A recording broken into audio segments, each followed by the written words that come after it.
Hi guys, good morning. இன்றைக்கி நான் பேச போகிற topic heel your emotional dependency. ஏன் இந்த ஹீலிங் ரொம்ப அவசியம் அப்படிங்கிறது தான் பேச போகிறேன். எப்படி ஹீல் பண்ணுங்கிறது லாஸ்ட்டில் சொல்லித்தரேன். ஏன் அப்படின்னா, சின்ன வயசுலேருந்தே நம்ம எப்படி வளர்க்கப்படுறோன்னா, நம்மளோட எமோஷன்ஸ் எல்லாம் நம்ம கிடுகிடுன்னு சின்ன குழந்தையா இருக்கப்போ நம்மளோட ஆசையை எடுத்துகிட்டு போய் ரொம்ப சிறுசாக இருக்கும்போது எடுத்துகிட்டு போய் அம்மா அப்பா கிட்ட எல்லாம் நம்ம சொல்கிறோம். நம்ம என்னத்தையோ செஞ்சு சின்ன குழந்தையா இருக்கப்போ நான் சொல்கிறது ஒரு ஒரு அப்போது நமக்கு ஜட்டி போட தெரிஞ்சிருச்சுனாலே ஒரு பெரிய விஷயம். அது போட்டுட்டு அம்மாவை பார்த்துட்டே நிற்போம் கொஞ்சம் நேரம். நீ சூப்பராக போட்டுட்டேன்னு அம்மா சொல்லணும். ஏன்னா அந்த சின்ன வயசுலேருந்தே அந்த வேலிடேஷனுக்காக ஏங்குறோம், அந்த அப்ரிஷியேஷனுக்காக ஏங்குறோம். அதுக்கப்புறம் பெருசாக வளர்ந்ததுலேருந்து எல்லா விஷயத்துக்குமே நம்ம ஸ்கூல் போயிட்டு ஏதோ ஒன்று ஒரு நோட்டில் கலர் அடிக்க சொல்லியிருக்காங்களா, அதை கலர் அடிச்சிட்டோம், அழகாக நமக்கே அது ஹாப்பியாக இருக்குது அப்படின்னா அதை தூக்கிட்டு எல்லாருக்கிட்டையுமே காமிப்போம் இல்லையா? காமிச்சு எல்லாருக்கிட்டையுமே எல்லாருமே என்ன சொல்லுவாங்க, பரவாயில்லையே சூப்பராக கலர் அடிச்சிருக்கே அப்படின்னு சொல்லுவாங்க. இது ஒரு ஸ்டேஜ் வரைக்கும் தான். இது ரொம்ப சூப்பர்ஃபிஷியலான திங்ஸுக்கு தான். நமக்கு ஒரு டீப் டிசைர் இருக்குதுன்னு வச்சுக்கோங்க.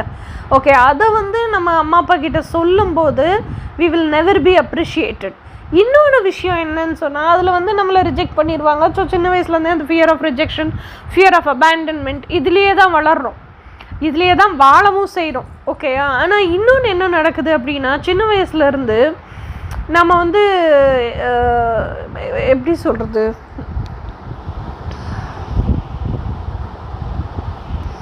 எல்லா குழந்தைங்கள மாதிரி தான் நானும் இருந்தேன். எல்லா குழந்தைங்க எதிர்பார்க்குற மாதிரி தான் நானும் எதிர்பார்த்தேன்.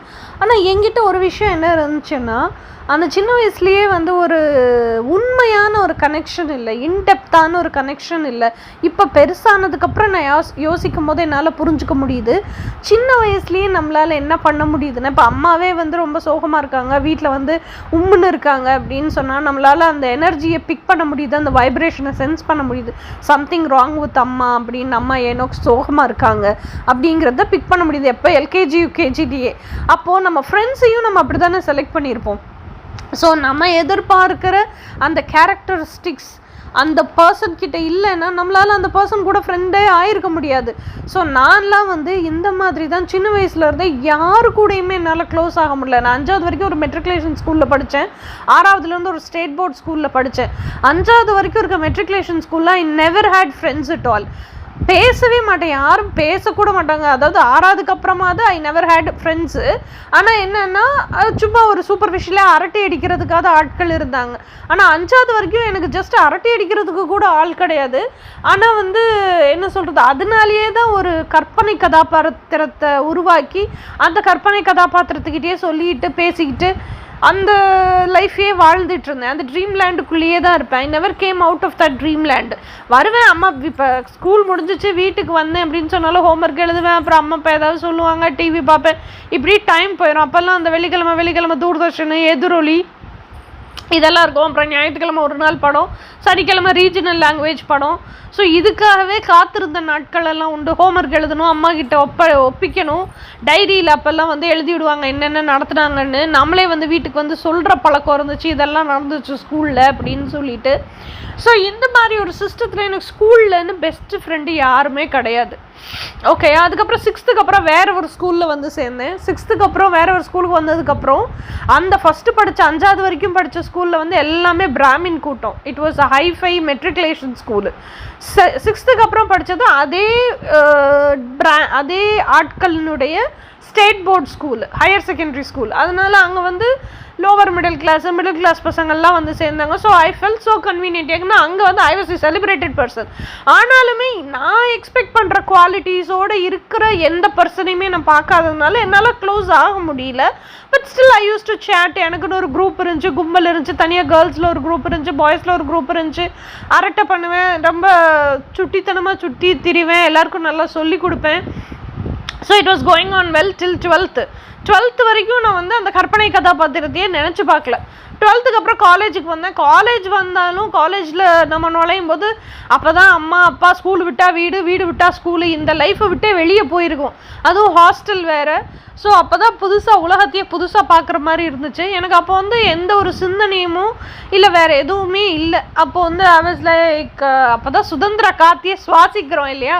ஸோ ஊர் சுற்றுறது, ஃப்ரெண்ட்ஸோடு சேர்ந்து அங்கே ஹாஸ்டலில் இருக்க பிள்ளைங்களோட சேர்ந்து அரட்டை அடிக்கிறது, நம்ம கிளாஸில் எத்தனை பேர் இருக்காங்க, யார் யார் இருக்காங்க, அவங்க பேர் என்ன, அவங்க நேச்சர் என்ன, இதெல்லாம் தெரிஞ்சுக்கிறதுக்கே எனக்கு 6 மாதம் ஆயிடுச்சு.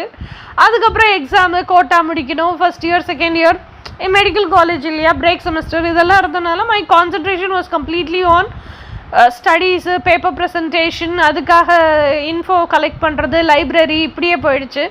ஸோ ஆனாலுமே காலேஜ்லேயுமே வந்து people are from different area. நான் படித்தது Telugu minority college. So most of the people were from Andhra and very little from Kerala and very little from north India. அதனால் முக்கால்வாசி தமிழ் இருந்தாங்க. So we were all from different culture, different language. நாங்கள்லாம் வந்து mingle ஆகும்போதும் அந்த க்ரௌடுக்கு நடுவுலையும் I couldn't find any person who met up to my expectation. அதனால் காலேஜ்லேயே யார்கிட்டையுமே க்ளோஸ் ஆக முடியல. காலேஜில் க்ளோஸ் ஆனதும் நான் வெறும் பொண்ணுங்களோட மட்டும்தான். அதுவும் என்னோட ஹாஸ்டல் மேட்டு ஒரு பொண்ணு இருந்தால் அவள் கூட மட்டும்தான். இப்போவும் she is in touch. We are both are very good friends. பசங்களுக்கெல்லாம் வந்து என்னை பார்த்தாலே பயம். அது ஏன் பயம்னே எனக்கு தெரியாது. பிகாஸ் நான் வந்து என்ன சொல்கிறது, அத்துமீறி பேச மாட்டேன். இன்னொன்று, அனாவசியமாக ஒரு பையன் என்கிட்ட அன்வான்ட் அந்த கடலை போடுவாங்கள்ல, அதுக்கெல்லாம் அலோவ் பண்ண மாட்டேன். எனக்கு பிடிச்ச ஒரு பையன்கிட்ட பேசுனேன்னா எந்த எல்லை வரைக்கும் வேணாலும் நான் பேசுவேன். ஆனால் அன்வான்டாக அவனே வலிஞ்சிக்கிட்டு வர்றான்னா அதுக்கு அனுமதிக்க மாட்டேன். ஸோ அதாவது எனக்கு பையன்கிட்ட பேச தெரியாமல், கடலை போட தெரியாமல் இருக்கிற பொண்ணெல்லாம் கிடையாது. நான் நல்லாவே கடலை வறுப்பேன். பட் எனக்கு பிடிக்கணும் அவனை. என்கிட்ட நான் ஒருத்தங்கிட்ட கடலை போடணுன்னா கூட அதுக்கு அவன் ஒர்த்தாக இருக்கணும், இல்லைன்னா கடலை போட மாட்டேன். ஸோ இந்த மாதிரியான ஒரு பொண்ணு நான். ஸோ ஹாஸ்டலில், காலேஜில் பசங்களுக்கு என்னை பார்த்தாலே பயம். ஸோ இன்னொன்று, நான் ஒர்த்தின்னு நினைக்கிற அளவுக்கு அவங்க எவனுமே இல்லை. ஸோ என்னால் க்ளோஸாக பழக முடியல. So this is how. அப்பப்போ நினச்சிப்பேன், அவ்வளோதான். ரியாஸ் இருந்துருந்தான்னா, அப்போல்லாம் ரியாஸுக்கு கூட பேர் வைக்கல. அந்த அந்த என்னோடய ஃப்ரெண்டு, இப்படி ஒரு ஃப்ரெண்டு இருந்திருந்தா எனக்கு நல்லா. அப்போ கூட அந்த ஃப்ரெண்டு, சின்ன வயசில் இருந்த ஃப்ரெண்டு வளர்ந்து வந்து இப்படி இருந்துருக்கணும்னு நினச்சி பார்க்கல நான்.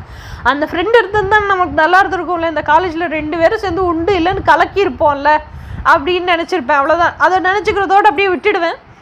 அதுக்கப்புறம் வந்து 3rd இயரோ 4th இயரோ தான் லவ் பண்ண ஆரம்பிச்சு தான் என் வாழ்க்கையே திசை மாறி போயிடுச்சு. ஸோ லவ் பண்ண ஆரம்பித்ததுக்கப்புறம் வந்து அந்த கற்பனை கதாபாத்திரத்தை நான் நினச்சே பார்க்கல. பிகாஸ் ஐ ஃபெல்ட் அந்த கற்பனை கதாபாத்திரம் தான் என்னோடய ரியாலிட்டியில் இருக்குது. பட் ஸ்டில் எனக்கு ஒரு விஷயம் என்னென்னா, அப்போது ரொம்ப இம்மெச்சூர்டாக இருந்தப்போ I wanted a man who was tall, handsome, fair, with sharp features இந்த மாதிரியெல்லாம். But still my ex was not like that. He was very dark, he was not that tall, okay, and he was not fair and all, and he had sharp features. He is actually very good looking. Even though he's dark, he is very good looking. இதெல்லாம் இருந்தது. அவனா என்னுடைய belief என்னன்னா, கனவெல்லாம் எங்கேருந்து ரியாலிட்டியில் வரப்போகுது, இது just நம்ம ட்ரீம் பண்ணுறதுக்கு வேணால் நல்லாயிருக்கும். நம்மளுக்கு வந்து நம்ம கண்ணு முன்னாடி இருக்கிற ரியல் மேனு தான் நம்ம வந்து கன்சிடர் பண்ணணும். இதுதான் நிஜம், இதுதான் யதார்த்தம். ஸோ இது வந்து நம்மளுக்கு எப்படி அமையுதோ அப்படி நம்மளை மாற்றிக்குவோம் அப்படின்னு சொல்லிட்டு ஐ காட் மேரீடு. இதெல்லாம் நடந்துச்சு. அதுக்கப்புறம் மேரீட் லைஃப்பில் உங்களுக்கு எல்லாருக்குமே ஸ்டோரி தெரியும். ஐ வாஸ் நாட் ஹாப்பி. அதுக்கப்புறம் உட்காந்து இன்ட்ராஸ்பெக்ஷன் அது இதெல்லாம் பண்ணும்போது தான் தெரிஞ்சது, லைக் நான் வந்து ஏன் எங்கள் 2 பேத்துக்கு நடுவில் சண்டை வருது, why we always kept on fighting அப்படின்னு சொன்னால், நம்ம மேரேஜ் பண்ணிக்கிட்ட பர்சன்கிட்டையும் நம்ம என்ன எதிர்பார்க்குறோன்னா, நம்மளோட ட்ரீம்ஸு அவங்க மூலியமாக ஃபுல்ஃபில் ஆகுங்கிறத தான் எக்ஸ்பெக்ட் பண்ணிக்கிட்டே இருக்கிறோம். அது ட்ரீம்ஸு மீட்டப் ஆகலை, ஃபுல்ஃபில் ஆகலைங்கும் போது தான் அந்த கோபம் சண்டையாக மாறுது. ஓகே, அப்போது என்ன எதிர்பார்க்குறோன்னா, நம்ம முன்னாடி இருக்கிற நிஜமான பர்சன்கிட்குள்ள நம்ம ட்ரீம் பர்சனை தான் தேடிக்கிட்டே இருக்கோம், நம்ம ட்ரீம் பர்சனை தான் எதிர்பார்த்துக்கிட்டே இருக்கிறோம். But he is not our dream மேனுங்கிறது நமக்கு பொறியே தட்டுறதில்லை. He some other man. அவனுக்குன்னு ஒரு நேச்சர் இருக்கும், அவனுக்குன்னு ஒரு ரியாலிட்டி இருக்கும், அவனோட நிஜ குணம் இருக்கும், நிதர்சனம் யதார்த்தம் இருக்கும். அது வந்து என்ன சொல்கிறது, நம்ம அதை உள்வாங்கிறது கூட கிடையாது. We keep on expecting for our dream. And அப்போ தான் எனக்கு ஒரு விஷயம் பொறி தட்டுச்சு. அப்போ நம்ம ட்ரீம்ஸை தான் லவ் பண்ணிகிட்டே இருக்கிறோம், நம்ம ட்ரீம்ஸோடு தான் வாழ்ந்துக்கிட்டே இருக்கோம், அந்த ட்ரீம்ஸை தான் தேடுறமே தவிர நமக்கு ஆப்போசிட்டில் இருக்க பர்சனை அந்த பர்சனாக அக்செப்ட் பண்ணிக்க முடியல நம்மளால். இது ஒரு பக்கம். இன்னொன்னையும் ரியலைஸ் பண்ண என்னென்னா, அவங்களுக்கும் அந்த சைடு இருக்கிற நம்மளோட எக்ஸுக்கும் எப்படி இருக்குன்னா, அவங்களுக்குன்னு ஒரு கற்பனை இருக்குது, அவங்களுக்குன்னு ஒரு எதிர்பார்ப்பு இருக்குது. அந்த எதிர்பார்ப்பையே தான் நம்மகிட்ட திணிச்சுக்கிட்டு இருக்காங்க, அந்த எதிர்பார்ப்பையே தான் அவங்களும் எதிர்பார்த்துக்கிட்டே இருக்காங்க. அந்த எதிர்பார்ப்பையே நம்மக்கிட்ட எதிர்பார்க்கறதுனால தான் அவங்களால இயற்கை குணம் நமக்கு எப்படி இருக்கோ அதோட நம்மளை அக்செப்ட் பண்ணிக்க முடியல. அப்போ 2 பேருமே அவங்கவுங்களோட கனவையும் அவங்களவங்களுடைய ட்ரீமையும் தான் வாழ்கிறோம். ஸோ இதனால தான் மோஸ்ட் ஆஃப் தி டைம்ஸ் பயங்கர ஃபைட்டு. இந்த ஃபைட்டெல்லாம் வர்றதுனால தான் என்ன ஆகுது, இன்டிமசி போயிடுது. நாங்கள் இத்தனைக்கு லவ் மேரேஜ் பண்ணும்போது என்ன ஒரு இன்டிமசி இருந்துச்சோ அது அப்படியே நாளடைவில் வருஷங்களாக கம்ப்ளீட்டாக தேஞ்சு ஓஞ்சே போச்சு, வழக்கொழிஞ்சு போச்சுன்னு சொல்லுவாங்க. அந்த மாதிரி தேஞ்சு ஓஞ்சே போச்சு. ஸோ ஒரு ஸ்டேஜில் இதுக்கு மேலே எதுவுமே முடியாது அப்படிங்கும் போது தான் பிச்சு பிடுங்கிட்டு வெளியே வரும்.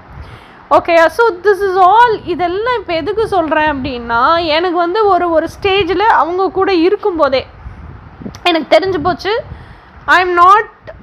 நான் வந்து என்னோடய ட்ரீம்ஸை மட்டும்தான் நேசிக்கிறேன், அந்த கனவுகளுக்குள்ளே இருக்கிற பர்சனை தான் நேசிக்கிறேங்கிறது எனக்கு தெரிஞ்சு போச்சு. அதுக்கப்புறம் தான் என்னோடய சர்ச் ஃபார் மை, ஏன்னா அவ்வளோ டாக்ஸிசிட்டிக்குள்ளே இருக்கும்போது ஐ ஃபெல்ட், ஏன்னா சின்ன வயசுலேருந்து யார் கூடயுமே என்னால் க்ளோஸ் ஆக முடியல, காலேஜ் வரைக்குமே க்ளோஸ் ஆக முடியல. காலேஜ் வந்து 3rd இயர் வந்தப்பறம் ஒரு பர்சனை லவ் பண்ணி மேரேஜ் பண்ணியிருக்கேன். அந்த பர்சன்கிட்டையும் இன்டிமசி போயிடுச்சு.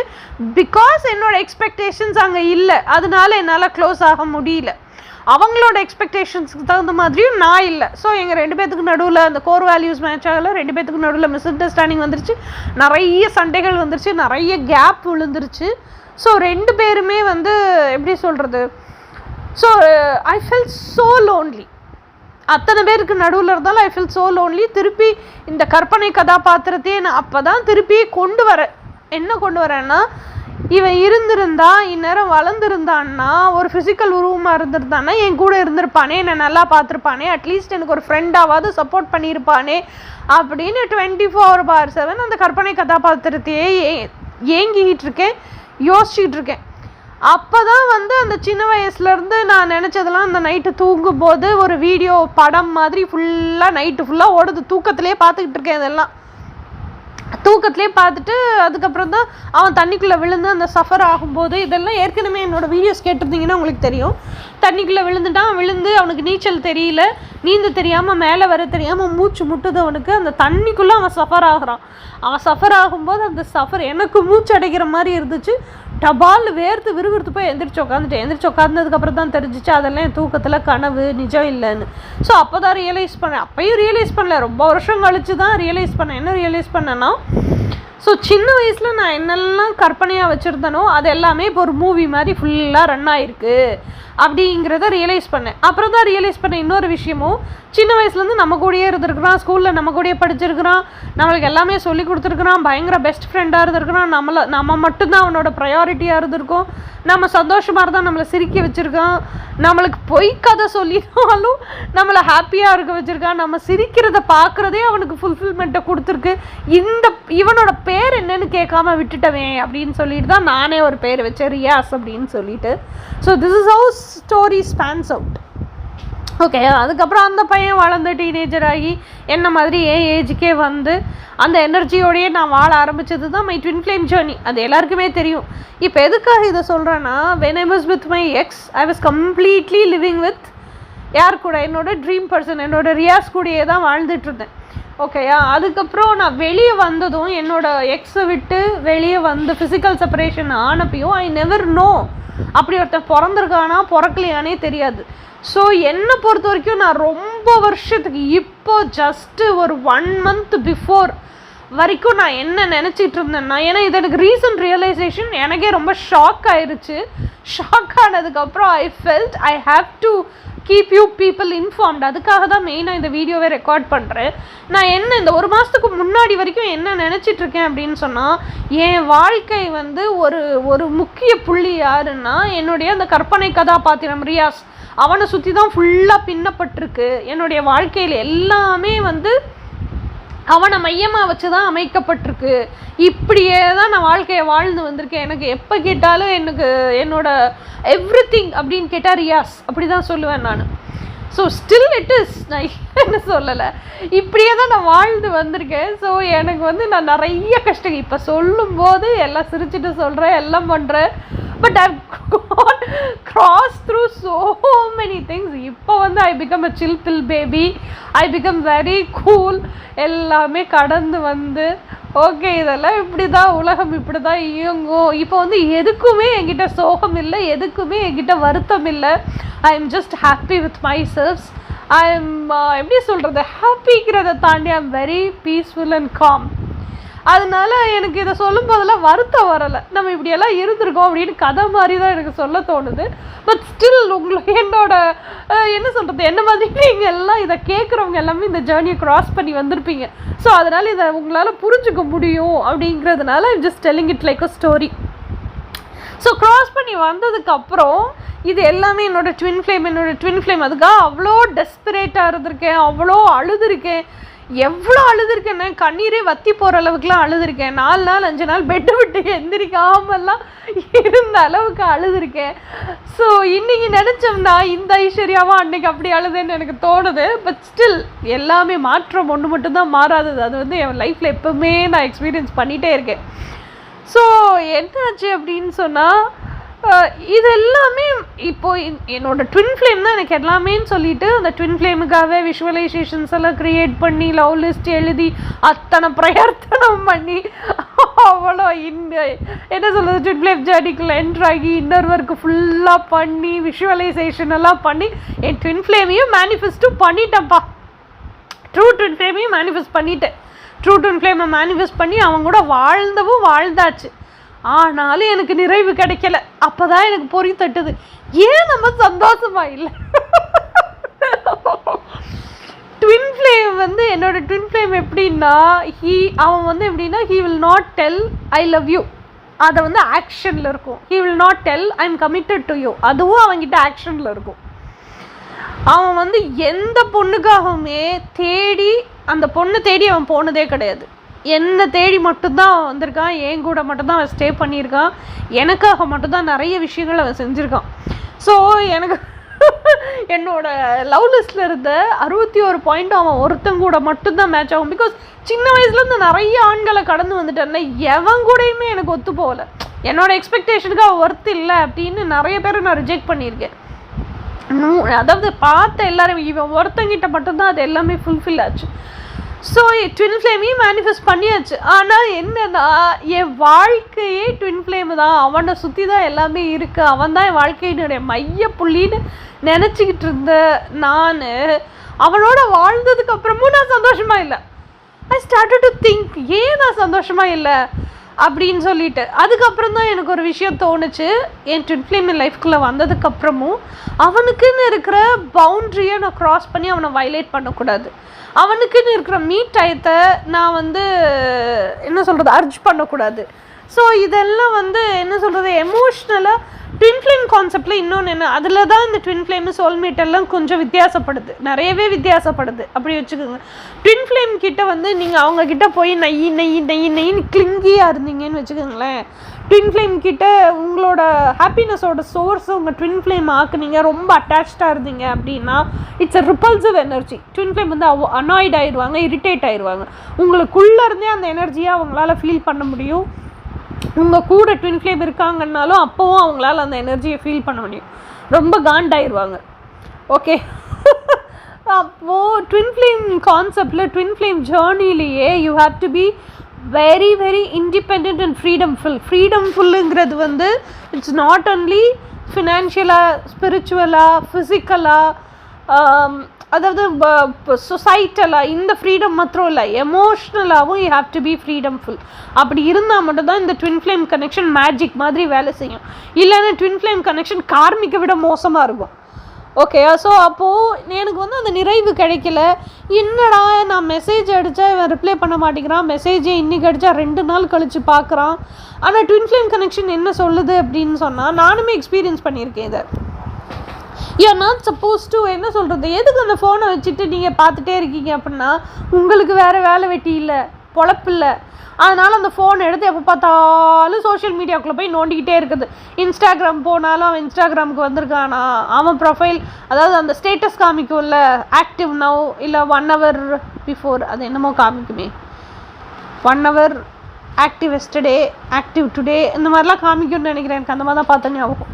அதுக்கப்புறம் இந்த வாட்ஸ்அப்புக்கு போய் அவன் ஆன்லைனில் இருக்கானா, வாட்ஸ்அப்பில் ப்ளூடிக் வந்திருக்கா, இதெல்லாம் நம்ம எப்போ பார்ப்போம் அப்படின்னா நம்ம வந்து எமோஷ்னல் டிபெண்டன்சியில் இருக்கும்போது, ரொம்ப டெஸ்பிரேட்டாக இருக்கும்போது, நமக்கான லைஃப்பை நம்ம வாழாமல் நம்ம ட்வின் ஃப்ளேமை ப்ரையாரிட்டியாக சூஸ் பண்ணும்போது. இதெல்லாம் எப்போ ஹீல் ஆகும் அப்படின்னு சொன்னால் இந்த எமோஷ்னல் டிபெண்டன்சி, இது எல்லாமே எமோஷ்னல் டிபெண்டன்சி தான். இந்த எமோஷ்னல் டிபெண்டன்சி எல்லாம் ஹீல் பண்ணும்போது, எமோஷ்னல் டிபெண்டன்சி எமோஷ்னல் ட்ராமா இதெல்லாம் இந்த எமோஷ்னல் டிபெண்டன்சி ஏன் உருவாகுது அப்படின்னு சொன்னால் எமோஷ்னல் ட்ராமானால் சின்ன வயசுலேருந்து நம்மளோட இன்னர் சைல்டில் இருக்கிற எமோஷ்னல் ட்ராமாவை நம்ம கண்டுக்காமல் விட்டுட்டோம். அதனால இப்போ ஏதாவது ஒரு விஷயம் நடந்துச்சுன்னா கூட எல்லா விஷயத்தையும் அது போய் ட்ரிகர் பண்ணுது அப்படின்னா அந்த ட்ராமா இன்னும் உள்ள அலைவாக இருக்குது அப்படின்னு அர்த்தம். நீங்கள் அதை ஹீல் பண்ணணும், அதனால் அது சர்ஃபேஸுக்கு வருதுன்னு அர்த்தம். ஸோ உங்கள் ட்வின் ஃப்ளேமாக இருக்கட்டும், இல்லை நீங்கள் ட்வின் ஃப்ளேம்னு நினைக்கிற பர்சனாக இருக்கட்டும், அது உங்கள் ட்ரூ ட்வின் ஃப்ளேமாக இருக்கட்டும், ட்ரூ ட்வின் ஃப்ளேமாக யாராக இருந்தாலும் உங்களுக்கு ஏதோ ஒரு விஷயத்தை அவங்க செய்கிற விஷயம் சொல்கிற விஷயம் ட்ரிகர் பண்ணுதுன்னா அந்த ஊண்டு உங்களுக்குள்ளே இருக்குதுன்னு அர்த்தம். இட் இஸ் சர்ஃபேஸிங் அப், நீங்கள் அதை ஹீல் பண்ணணும் அப்படின்னு அர்த்தம். ஹீலிங் டூல் ஒன்று தாங்க, மிரர் எக்ஸசைஸ். அந்த 4 ஸ்டெப்பு தான். அதை நீங்கள் செஞ்சீங்கன்னா if you are always being with you, if you are connected to you, healing நடந்துடும். ஓகேயா?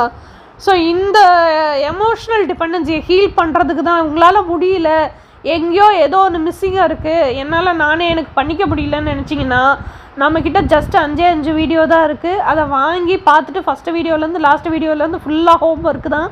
நீங்கள் அதை ப்ராக்டிஸ் பண்ண வேண்டியதான் உங்கள் வேலை. 1500 தான் கோச்சிங். அதை வாங்கி ப்ராக்டிஸ் பண்ணுங்கள். ஓகேயா? ஸோ அப்போது இந்த மிரர் எக்ஸசைஸ் பண்ணி நீங்கள் உங்களை ஹீல் பண்ணிட்டீங்க அப்படின்னு சொன்னால், எமோஷ்னல் டிபெண்டன்சியிலேருந்து வெளியே வந்துட்டீங்க அப்படின்னு சொன்னால், எமோஷ்னல் டிபெண்டன்சி இருக்கனால தான் இத்தனை அக்க போகிறோம். 20ல் மேனிஃபெஸ்ட் பண்ணதுக்கப்புறம் கூட சந்தோஷமாக இல்லை. நான் என்ன பண்ணேன்னா அந்த எமோஷ்னல் டிபெண்டன்சியை ஹீல் பண்ணதுக்கு அப்புறம் தான் எனக்குள்ளேயே இன்னும் டீப்பராக போக முடிஞ்சதுங்க. நான் யார் அப்படின்னு எனக்கு தெளிவு நிலை கிடச்சிது. அப்புறம் தான் நான் யோசித்தேன், நான் ஏன் ஹாப்பியாக இல்லை, ட்வின் ஃப்ளேமை மேனிஃபெஸ்ட் பண்ணதுக்கப்புறமும் நான் ஏன் ஹாப்பியாக இல்லை அப்படின்னு நான் யோசிக்கிறேன்.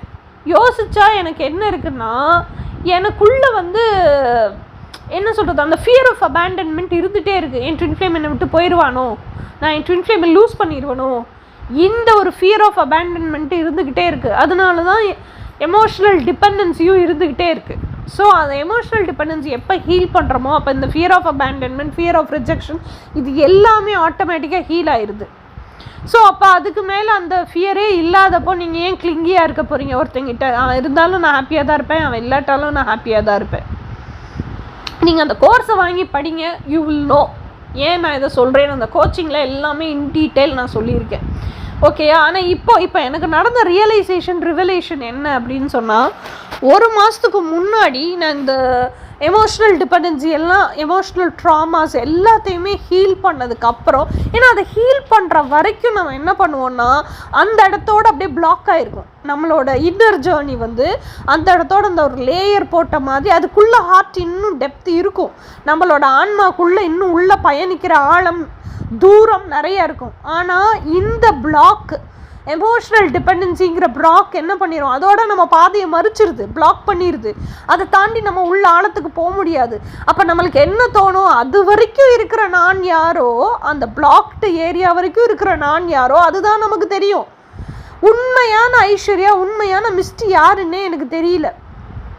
ஓகேயா?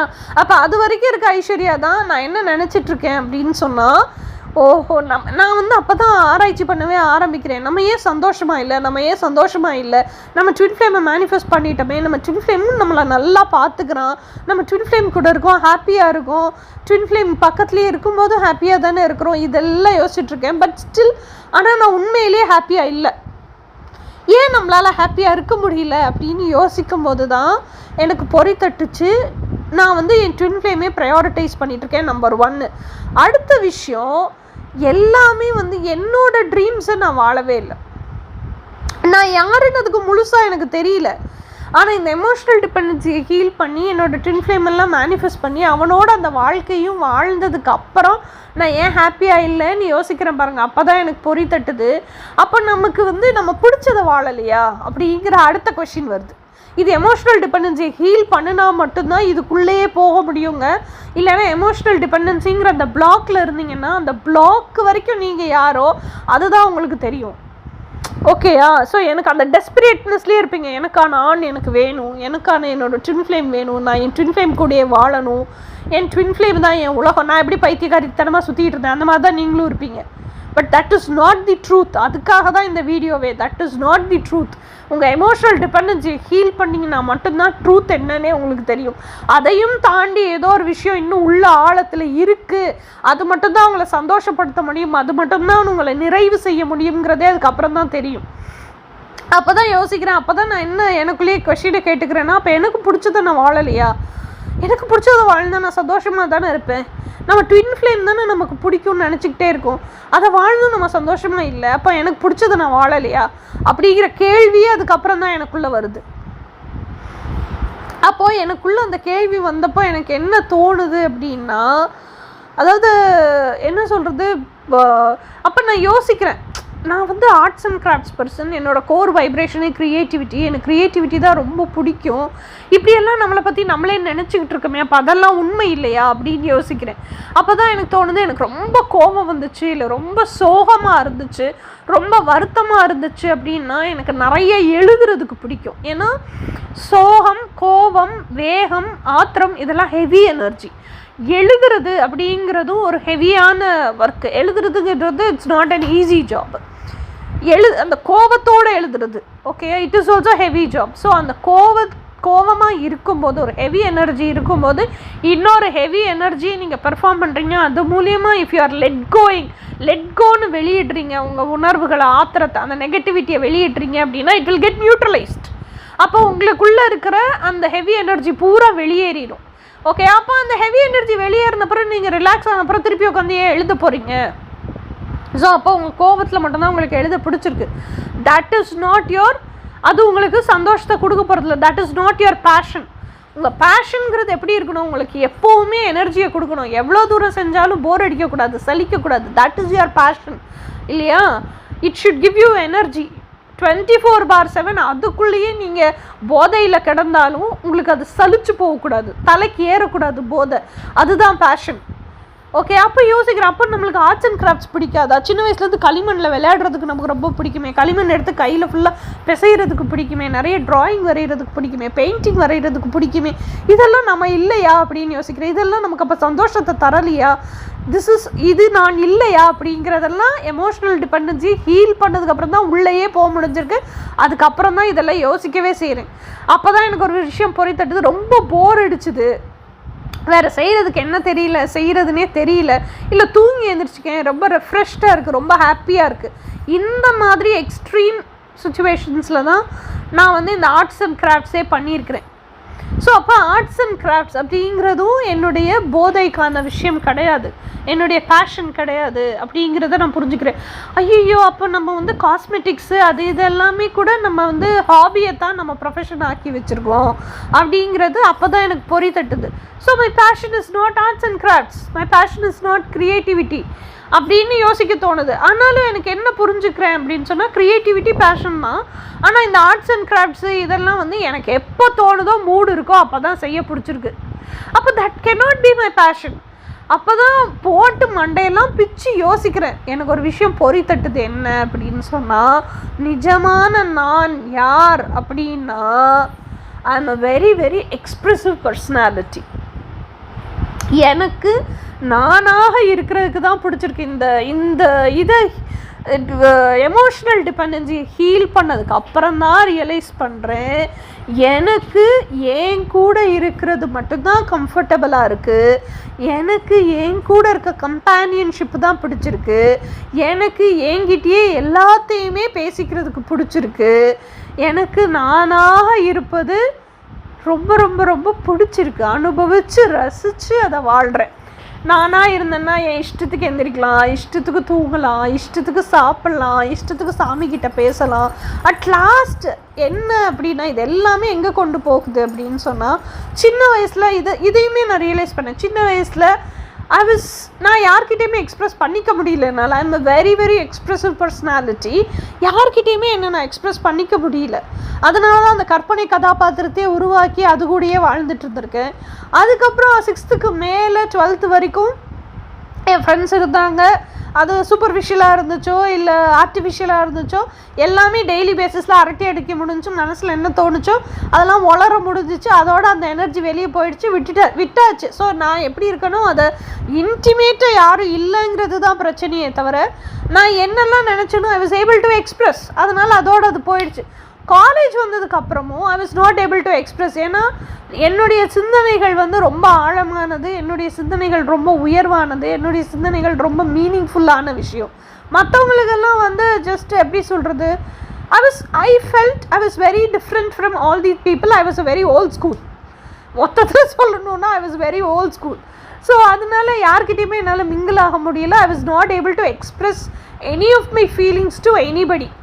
ஸோ எனக்கு ஐ ஃபெல்ட் எப்போல்லாம் என்னால் என்னோடய ஃபீலிங்ஸை எக்ஸ்ப்ரெஸ் பண்ண முடியலையோ அப்போல்லாம் ஐ ஃபெல்ட் வெரி சஃபகேட்டட். அவ்வளோ சஃபகேட்டடாக இருக்கும், அவ்வளோ மனசு பாரமாகிடும்.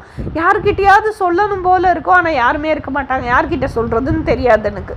ஸோ அதுக்காகவே தான் அந்த கற்பனை கதாபாத்திரத்தையே உருவாக்குனேன் நான். ஸோ அப்பப்போ நினச்சிப்பேன், அந்த சொல்லணும்னு தோணும் போது நினச்சிப்பேன் ரியாஸ் இருந்துன்னு தான் சொல்லியிருக்கலாம்ல, அப்போ ரியாஸ்னுக்கு பேர் கூட வைக்கல, அந்த சின்ன வயசு ஃப்ரெண்டு இருந்தால் சொல்லியிருக்கலாம்ல அப்படின்னு நினச்சிப்பேன். அதுக்கப்புறம் நான் கல்யாணம்லாம் ஆகி நான் லோன்லியாக ஃபீல் பண்ண ஆரம்பித்தேன் பாருங்கள்.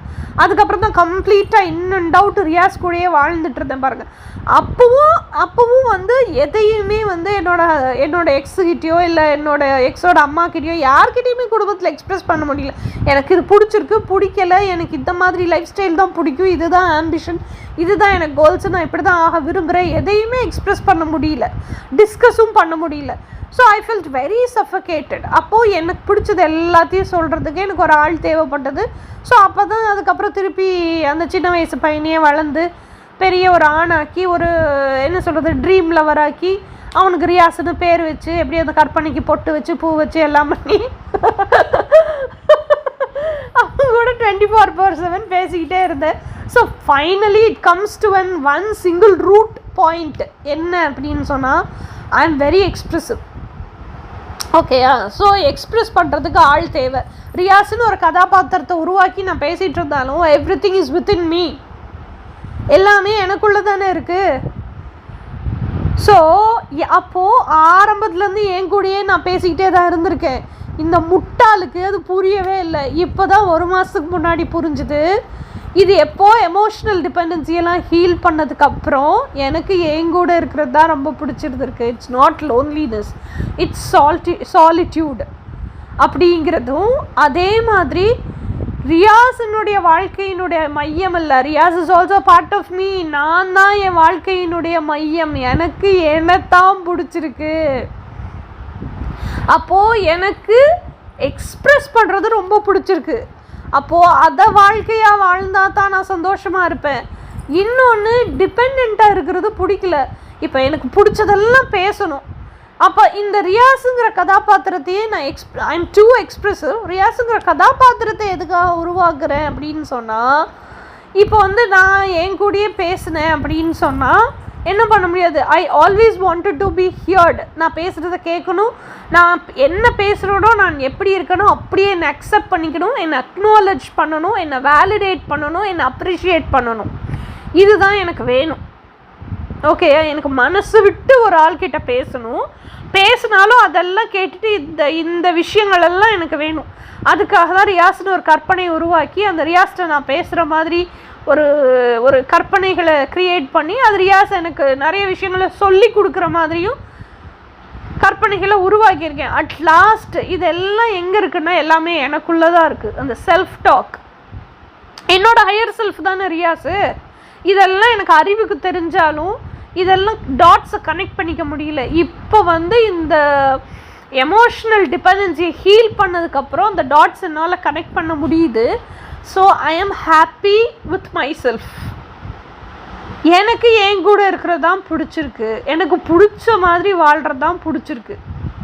ஓகே, ஸோ இது வந்து நீங்கள் எமோஷ்னல் டிபெண்டன்சியை ஹீல் பண்ணால் மட்டும்தான் நடக்கும். ஏன்னா அந்த எமோஷ்னல் டிபெண்டன்சிலேயே நீங்கள் இருக்கிற வரைக்கும் எனக்காக யாரும் இல்லையே, எனக்காக யாரும் இல்லையே, எனக்காக யாரும் இல்லையேங்கிற தவிப்பு மட்டும்தான் இருக்குமே தவிர இந்த ஏகாந்தம் இனிது அப்படிங்கிறத எக்ஸ்பீரியன்ஸ் பண்ணவே முடியாது. அது வரைக்கும் நான் தனியாக இருக்கேன், எனக்குன்னு யாரும் இல்லையே, அந்த ஃபியர் ஆஃப் அபேண்டன்மெண்ட் ஹீல் ஆனால் தான் அந்த லோன்லினஸ் ஃபீலிங் போகும். அது ஹீல் ஆகி லோன்லினஸ் போயிருச்சு, இது பொறி தட்டிருச்சுன்னா இது லோன்லினஸ் இல்லை, சால்டிடியூட். என் கூட எனக்கு இருக்கிறது பிடிச்சிருக்கு அப்படிங்கிறதே உங்களுக்கு தோணும். அதுதான் நிஜம். அதுக்கப்புறமா எனக்கு என்னாச்சுன்னா அப்போ எனக்கு வந்து ஐம் வெரி எக்ஸ்ப்ரெசிவ், எனக்கு ரொம்ப பேச பிடிச்சிருக்கு. அப்புறம் தான் என்ன பண்ணினேன்னா நிறைய வீடியோஸ் பேசி இன்னொன்று வந்து எனக்கு என்னோட எனர்ஜியை யாரோட எனர்ஜியோடையும் மிங்கிள் பண்ணிக்கிறதுக்கு மெஸ்அப் பண்ணிக்கிறதுக்கெலாம் பிடிக்காது. எனக்கு நானாக இருக்கணும், எனக்கு பிடிச்ச மாதிரி வாழணும். காலையில் எந்திரிச்சதுலேருந்து நைட்டு தூங்குற வரைக்கும் எப்படியெல்லாம் எனக்கு இஷ்டப்படுறனோ அப்படியெல்லாம் வாழணும். இந்த டெய்லி ரொட்டீன்லாம் செட் பண்ண மாட்டேன். இன்றைக்கி இப்படி வாழ பிடிச்சிருக்கா அப்படி வாழுவேன், நாளைக்கு அந்த ரொட்டீனை மாற்றிடணுமா ரொட்டீனை சேஞ்ச் பண்ணிடுவேன். எனக்கு எப்படி பிடிச்சிருக்கோ அப்படி தான் வாழணும். யாரும் என்னை கேள்வி கேட்குறதுக்கு கூட ஆள் இருக்கக்கூடாது. ஒரு வீடு நடத்திட்டு அந்த வீடோட இடுக்கு மூளை வரைக்கும் என்னோட எனர்ஜி தான் இருக்கணும். எங்கே போனாலும் என்னோட நினைவுகளாக தான் இருக்கணும், எங்கே போனாலும் எனக்கு பிடிச்ச விஷயமாக தான் இருக்கணும், நான் பார்த்து ரசிக்கும் விஷயமாக தான் இருக்கணும். அந்த வீடு முழுக்க என்னுடைய எனர்ஜியை தான் பேசணும். ஸோ இப்படி வாழ்கிறதுக்கு தான் எனக்கு பிடிச்சிருக்கு. ஸோ இந்த மாதிரி இடத்துல எனக்கு வந்து என்ன சொல்கிறது, என்னை எக்ஸ்ப்ரெஸ் பண்ணிக்க பிடிச்சிருக்கு. ஸோ எனக்கு நிறைய மற்றவங்ககிட்ட போய் உட்காந்து அதை தான் சொல்கிறேன்ல, எனக்கு ஏன் கூட பேசுகிறது ரொம்ப பிடிச்சிருக்கு. எனக்கு யாரோ ஒருத்தவங்க கிட்ட போய் உட்காந்து இதெல்லாம் ஏன் கதை அப்படின்னு சொல்கிறதுக்கு பிடிக்கல. ஸோ அப்போ இதில் ஈஸி மெத்தட் என்ன கண்டுபிடிச்சேன்னா பேசி ரெக்கார்ட் பண்ணி வீடியோஸ் ஆக்கி அப்போ தான் யூடியூப்பில் போடுறதுக்கு கற்றுக்கிட்டேன். ஓகேயா, ஆரம்பத்துலேருந்தே போட்டுக்கிட்டு இருக்கேன், ஆனால் இப்போ தான் அதனுடைய உண்மையான மீனிங் என்னன்னு புரிஞ்சிருக்கு. ஏன்னா யூடியூப்பில் போட்டதுக்கப்புறம் நீங்கள்லாம் அதை பார்த்துட்டு நானும் இதை தான் மேம் ஃபீல் பண்ணேன், நான் தான் இப்படி வியர்டாக இருக்கேன்னு நினச்சேன், ஏன்னா நிறைய பேர் இதை எக்ஸ்பீரியன்ஸ் பண்ணுறாங்கன்னு நீங்கள் பேசுனதுக்கப்புறம் தான் புரிஞ்சுது. அந்த உங்களோட கமெண்ட்ஸு, உங்களோட என்ன சொல்கிறது அப்ரிஷியேஷன், உங்களோட என்கரேஜ்மெண்ட், உங்களோட motivation, this has kept me going on still now. எனக்கு வந்து சப்ஸ்கிரைபர்ஸ் ஜாஸ்தி இல்லைன்னா கூட எனக்கு பிடிச்ச விஷயத்த செய்யும்போது 4 பேர் அதை அப்ரிஷியேட் பண்ணும்போது இட் ஹஸ் மோட்டிவேட்டட் மீ இப்போ வரைக்கும். That is what has made me keep on marching forward and coming to this extent. அப்போது எனக்கு பிடிச்சதை எதிர்த்து இப்போ வந்து நான் யார்கிட்டயோ லைவாக பேசிகிட்டு இருக்கேன்னா கூட அந்த விஷயம் டைவர்ட் ஆகி வேறு ஆங்கிளில் போகிறதுக்கான சான்ஸ் இருக்குது. இல்லை அவங்களுக்கு எதிர்த்து உட்காந்து கேட்குறவங்களுக்கு இந்த கான்செப்ட் பிடிக்கல, நான் என்ன இப்படி பேசுகிறேன் அப்படின்னு அவங்க முகம் சுளிக்கிறதுக்கான இதில் நானாக பேசிக்கிட்டு இருக்கும்போது எதுவுமே இல்லையே. நீங்கள் கேட்டதுக்கப்புறம் தான் அதுக்கான ரியாக்ஷனையோ கமெண்ட்டையோ போட போகிறீங்க. ஸோ அப்போ எனக்கு பிடிச்ச விஷயத்த பேசிக்கிட்டே இருக்கிறதுக்கு எனக்கு பிடிச்சிருக்கு. I am so very expressive. எனக்கு ட்வின் ஃப்ளேம் கான்செப்ட் பிடிச்சிருக்கா இல்லை எனக்கு அதுவும் என்ன பிடிச்சிருக்கு, என் வாழ்க்கையில் நடக்கிற மாற்றங்கள், நான் என்ன கஷ்டம் அனுபவித்தேன், அதிலேருந்து எப்படி வெளியே வந்தேன், இல்லை என்ன மாற்றங்கள் நடக்குது, அது உங்களுக்கு எப்படி உதவும், இதை பேசுகிறதுக்கு எனக்கு ரொம்ப பிடிச்சிருக்கு. இதை யாரும் தடை இல்லாமல் பேசுகிறதுக்கு எனக்கு பிடிச்சிருக்கு. என்னை யாரும் ப்ளேம் பண்ணுறது பிடிக்காது, எனக்கு என் மேலே ஃபிங்கர் பாயிண்ட்ஸ் பண்ணுறது பிடிக்காது. இதெல்லாம் நேரில் ஒரு ஆள்கிட்ட போய் உட்காந்து சொன்னால் கூட தே வோன்ட் என்ன சொல்கிறது இவ்வளோ தூரம் கேட்பாங்களான்னு தெரியாது. When it comes as a YouTube video கண்டிப்பாக எல்லோரும் கேட்பாங்க. ஸோ இதைத்தான் நான் பண்ணிகிட்டு இருந்திருக்கேன், இதில் தான் எனக்கு சந்தோஷம் இருக்குது அப்படிங்கிறதே எனக்கு இப்போ தான் தெரிஞ்சிருக்கு. இன்னொரு விஷயம், நான் ஃபினான்ஷியலாக யாருக்கும் டிபெண்ட் ஆக விரும்பலை. ஸோ எனக்கு பிடிச்சதை வாழ்ந்து, எனக்கு பிடிச்சதை செஞ்சு, பிடிச்ச மாதிரி வாழ்ந்து, அதில் காசு சம்பாரித்து I want to be financially free and happy. என்னோடய ட்ரீம்ஸ் எல்லாம் அந்த காசை வச்சு ரியாலிட்டியில் வாழணும். This is what I want. இது மட்டும்தான் எனக்கு சந்தோஷத்தை கொடுக்குது, இது மட்டும் தான் என்னை நிறைவு செய்யுது அப்படிங்கிறத இந்த 1 மாதமாக தான் நான் எக்ஸ்பீரியன்ஸ் பண்ணினேன். இந்த 1 மாதமாக தான் ரியலைஸும் பண்ணியிருக்கேன். ஸோ இதை எக்ஸ்பீரியன்ஸ் பண்ணி ரியலைஸ் பண்ணதுக்கப்புறம் இந்த வீடியோ போஸ்ட் பண்ணணுன்னு சொல்லிட்டு தான் இப்போ இந்த வீடியோ போஸ்ட் பண்ணுறேன். ஸோ இட் இஸ் நாட் என்ன சொல்கிறது, எனக்கு பெரிய சூப்பர் டூப்பர் கோச் ஆகணும் அதெல்லாம் வந்து என்ன சொல்கிறது, அதுக்கெல்லாம் அப்படி பேர் கொடுத்துக்கிறீங்களா, okay. But I am a person who expresses, அப்படியே உள்ளபடி எனக்குள்ளே என்ன ஓடுதோ எக்ஸ்ப்ரெஸ் பண்ணுற ஒரு பர்சனாலிட்டி. எனக்கு எக்ஸ்ப்ரெஸ் பண்ண பிடிச்சிருக்கு, நான் எக்ஸ்ப்ரெஸ் பண்ணுறேன். இந்த உண்மையவே வந்து நான் ஜஸ்ட்டு எப்படி சொல்கிறது 1 மந்த்துக்கு பிஃபோர் தான் நான் ரியலைஸ் பண்ணேன். ஸோ என்னோடய கைண்ட் அட்வைஸ் என்ன அப்படின்னு சொன்னால், எமோஷ்னல் டிபெண்டன்சியை ஹீல் பண்ணுங்கள். நீங்கள் எமோஷ்னல் டிபெண்டன்சியை ஹீல் பண்ணுனா தான் உண்மையான நீங்கள் யாருன்னு உங்களுக்கு தெரியும். ஓகேயா? எமோஷ்னல் டிபெண்டன்சியை ஹீல் பண்ணலைன்னா உண்மையான நீங்கள் யாருன்னு உங்களுக்கு தெரியவே தெரியாது. என்னை பொறுத்த வரைக்கும் நான் யாருன்னா, எனக்கு பிடிச்ச மாதிரி வாழ்ந்து நான் ஹாப்பியாக இருக்கணும்ப்பா. அதுக்கு யார்கிட்டையும் காசுக்கு கையேந்தக்கூடாது. எனக்கு பிடிச்ச மாதிரி வாழ்கிறதுக்கு, அப்படி வாழ்ந்துட்டு அதுலேயே நான் சம்பாத்தியம் பண்ணிவிட்டு என்னோடய ட்ரீம்ஸ் எல்லாம் ரியாலிட்டியில் எக்ஸ்பீரியன்ஸ் பண்ணி என்ஜாய் பண்ணிவிட்டு ஒரு நாள் வரும்போது டிவைன் சோர்ஸ் கிட்ட போய் கலந்துடணும். அவ்வளோதான் என் life. So this is what is giving me happiness. இதை உணர்ந்துட்டீங்க அப்படின்னு சொன்னால், இது வந்து என்னை பொறுத்த வரைக்கும், ஆனால் இது எல்லாருக்குமே அப்படி தான் இருக்கணுங்கிற அவசியம் இல்லை. அவங்கவுங்களுக்குன்னு ட்ரீம்ஸ் இருக்கும் இல்லை, அவங்கவுங்களுக்குன்னு this is who really I am அப்படிங்கிறது அவங்கவுங்களுக்கு இருக்கும்ல. அது எமோஷ்னல் டிபெண்டன்சியை நீங்கள் ஹீல் பண்ணிங்கன்னா மட்டும்தான் இன்னும் டீப்பராக. ஏன்னா ஹீல் பண்ணாமல் அது பிளாக்காக இருக்கிற வரைக்கும், அந்த பிளாக்கு நிற்கிற எல்லை வரைக்கும் தான் நான் யாருன்னு உங்களுக்கு தெரியும். அதுக்குள்ளே டீப்பாக போக முடியாது. அந்த பிளாக்கையும் நீங்கள் உடச்சிட்டிங்க, அதுக்குள்ளேயும் பெனிட்ரேட் பண்ணி டீப்பாக போக முடிஞ்சதுன்னா தான் உண்மையான நீங்கள் யாருன்னு உங்களுக்கு தெரியும். ஓகேயா? ஸோ இந்த இன்ஃபர்மேஷனை கொடுக்கறதுக்காக தான் இந்த வீடியோ. இதே மாதிரி அடுத்து வேறு ஏதாவது ஒரு இன்ஃபர்மேட்டிவான இன்ட்ரெஸ்டிங்கான வீடியோவில் பார்ப்போம். until then bye.